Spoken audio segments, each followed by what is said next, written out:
Introduction. The book Rich Dad Poor Dad was written by Robert Kiyosaki. The novel aims at enlightening people on how to achieve monetary success through rewarding business activities.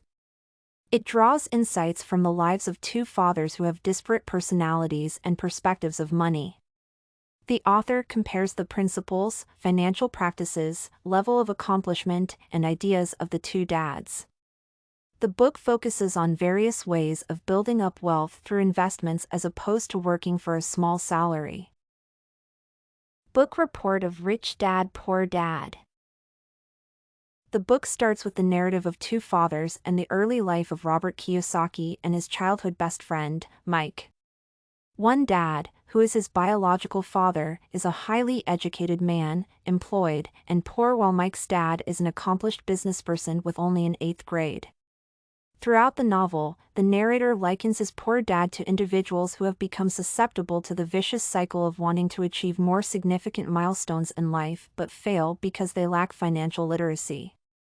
They spent much time in learning institutions reading books on societal issues without acquiring any valuable knowledge about money, perhaps because such lessons are excluded from the curriculum. On the other hand, his rich dad exemplifies a highly independent wealthy merchant who plays his cards well with the power of companies and the knowledge of taxation and financial accounting. The book's theme infers two essential impressions: willpower and audacious entrepreneurship. The narrator purposely relates to both concepts by providing numerous examples for each and emphasizing the significance of acquiring financial knowledge, how the power of corporations increases wealth among the rich, the role of fearlessness in overcoming obstacles, appreciating the speckled characteristics among human beings, and learning how to refrain from meddling in people's businesses. In the first lesson, the author alludes that the middle class work for money as opposed to the rich people who let money work for them.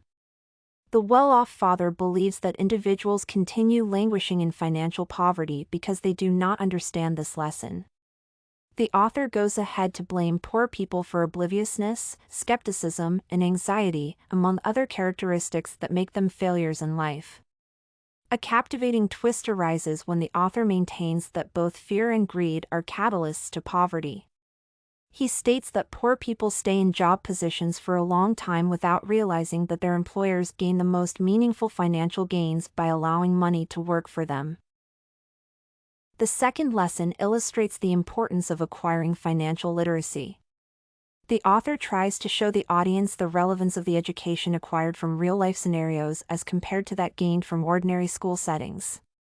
He emphasizes that education should focus on creating and strengthening entrepreneurial mindsets rather than encouraging students to obtain good grades for future employment purposes. This reasoning shows distinctiveness in the handling of money matters between the rich and poor. Indeed, Kiyosaki believes that middle and lower class people regularly confuse liabilities, such as cars and expensive homes, with assets. He indicates that assets should generate money rather than create room for expenses.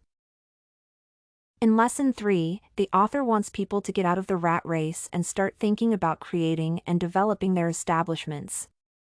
This example is illustrated where Kiyosaki explains the start of his professional career as a salesperson for Xerox photocopiers. He used his revenue to invest in real estate, and his income exceeded his salary in 3 years, prompting him to leave his job. In the fourth lesson, the narrator highlights the game of taxes and the power of corporations.